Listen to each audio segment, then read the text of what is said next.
The accounting class की और भी वीडियोस देखने के लिए मेरे चैनल को सब्सक्राइब कीजिए और साथ ही साथ बेल आइकन को प्रेस कीजिए ताकि मेरी अगली वीडियो की नोटिफिकेशन भी आपको मिल जाए। एडमिशन होता है तो उसके एडमिशन पर क्या असर पड़ता है, इसको हम लोग आज इस वीडियो में देखेंगे। पॉइंट वाइज सबसे पहला पॉइंट है, old partnership comes to an end and new partnership comes into existence. पुरानी पार्टनरशिप खत्म हो जाती है और नई पार्टनरशिप अपने एग्जिस्टेंस में या अपने अस्तित्व में आ जाती है, या ये कह सकते हैं कि नए पार्टनरशिप का वजूद हो जाता है। हाउएवर द फर्म कंटिन्यूज, जबकि फर्म कंटिन्यूज करती है, फर्म चलती रहती है। अब यहाँ पर ये बात समझ में आने वाली है, आपको समझ लेना चाहिए कि पार्टनरशिप का एंड हो जाता है, पार्टनरशिप फर्म का नहीं होता है। ये बात थोड़ा सा टेक्निकल है।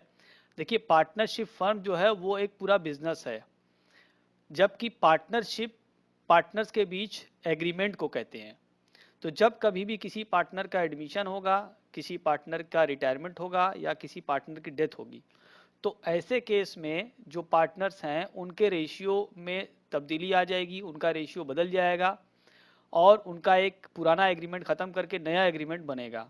तो पार्टनर्स के बीच जब पुराना एग्रीमेंट ख़त्म होता है और नया एग्रीमेंट बनता है, उसी को कहते हैं पार्टनरशिप का एंड होना। पार्टनरशिप एंड हो गई, जबकि पार्टनरशिप एंड हो करके फिर नई पार्टनरशिप हो जाती है, नए रेशियो बन जाते हैं या और भी नया प्रोविजन जो होना होता है पार्टनर्स के बीच में बन जाता है। इससे बिजनेस पर असर नहीं पड़ता है, बिजनेस चलता रहता है।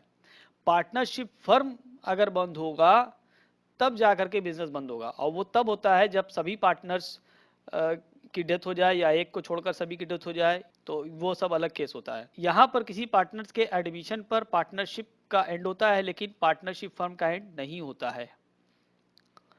दूसरा केस है कि किसी नए पार्टनर के आने पर the new partner is entitled to share future profits of the firm and the combined share of the old partners get reduced.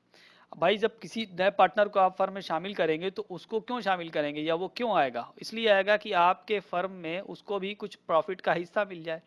तो अपने प्रॉफिट के हिस्से के लिए वो आएगा।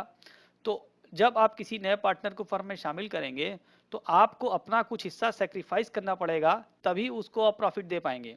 ये बिल्कुल सीधी सी बात है। जैसे मान लीजिए एक फल है, एक सेब है, इसको दो लोग बराबर बराबर हिस्सों में बांटते हैं और खाते हैं, जबकि उसी सेब को बांटने के लिए अगली बार से एक पर्सन और आ जाता है।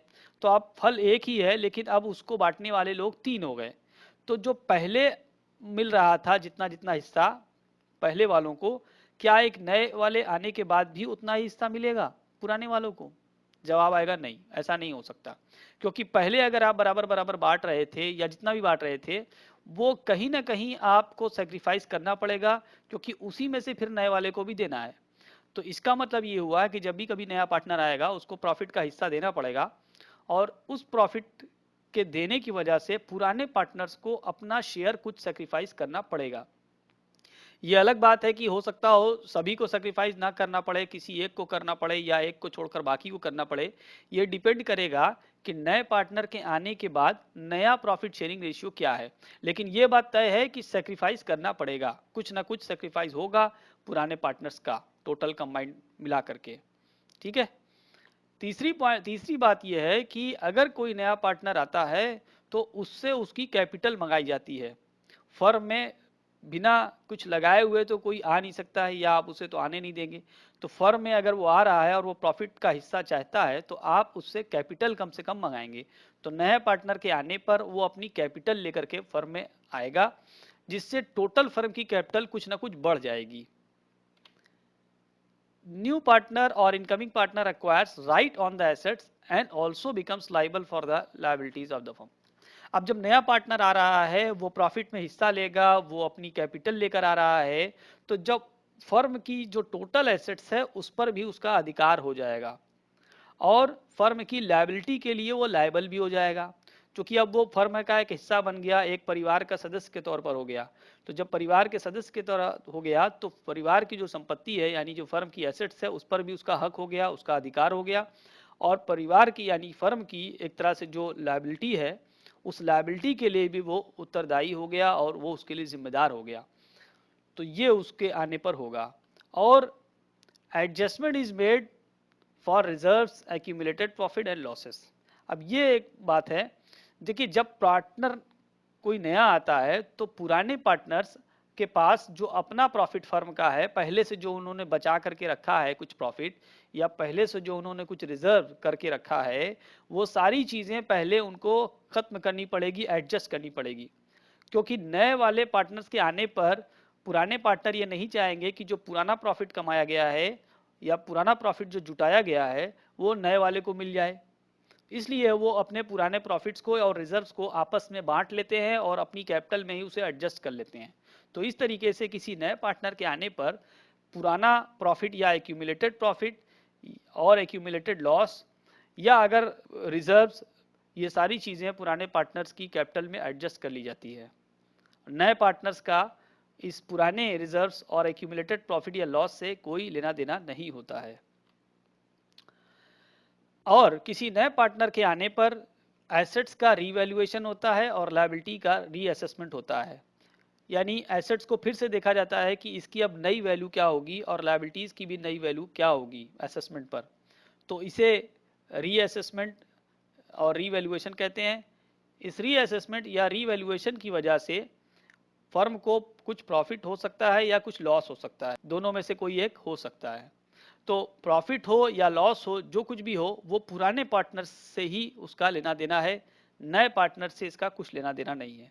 तो किसी नए पार्टनर के आने पर पुराने या एग्जिस्टिंग पार्टनर या ओल्ड पार्टनर एसेट्स का रीवैल्यूएशन करते हैं और एसेट और लायबिलिटीज़ को रीअसेसमेंट करते हैं। इससे होने वाले प्रॉफिट या लॉस को वो अपने ओल्ड प्रॉफिट शेयरिंग रेशियो में ही बांट लेते हैं और उससे उसकी अपनी कैपिटल को एडजस्ट कर लेते हैं। तो ये होता है, इससे भी नए पार्टनर का कोई लेना देना नहीं है। तो ये रीवैल्यूएशन अकाउंट बनाया जाता है सिर्फ ओल्ड पार्टनर्स के लिए, न्यू पार्टनर्स से इसका कोई लेना देना नहीं है। अब आइए बात आती गुडविल की। नए पार्टनर के आने पर जैसा कि मैंने बताया पुराने पार्टनर्स को कुछ ना कुछ सेक्रीफाइस करना पड़ता है अपने प्रॉफिट का। तो नए पार्टनर्स से वो गुडविल का अमाउंट मंगा लेते हैं या अपनी कैपिटल को एडजस्ट कर लेते हैं। तो यहाँ पर देखिए लिखा है goodwill of the firm is valued and is paid to sacrificing partners for their sacrificing share by the gaining partners through capital account. Business को एस्टैब्लिश करने में पुराने पार्टनर का योगदान है, पुराने पार्टनर का कंट्रीब्यूशन है। नया पार्टनर तो आते ही उस चले हुए चलाए बिजनेस को आसानी से हैंडल करने लगेगा और उसको प्रॉफिट में हिस्सा मिलने लगेगा।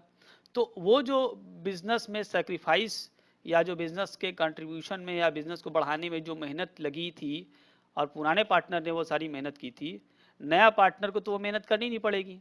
तो अब उसके बदले नए पार्टनर से क्या मंगाया जाए? उसके बदले नए पार्टनर से गुडविल ही मंगाई जाती है और उस गुडविल को पुराने पार्टनर्स अपने कैपिटल में ऐड कर लेते हैं और कैपिटल को बढ़ा लेते हैं इस तरीके से। तो ये कॉन्सेप्ट होता है गुडविल का नए पार्टनर के एडमिशन पर। Thanks for watching. अगर आपको मेरा वीडियो पसंद आया तो प्लीज़ चैनल को सब्सक्राइब कर लीजिए, बेल आइकन को प्रेस कर दीजिए ताकि मेरी अगली वीडियो की नोटिफिकेशन आपको मिल जाए।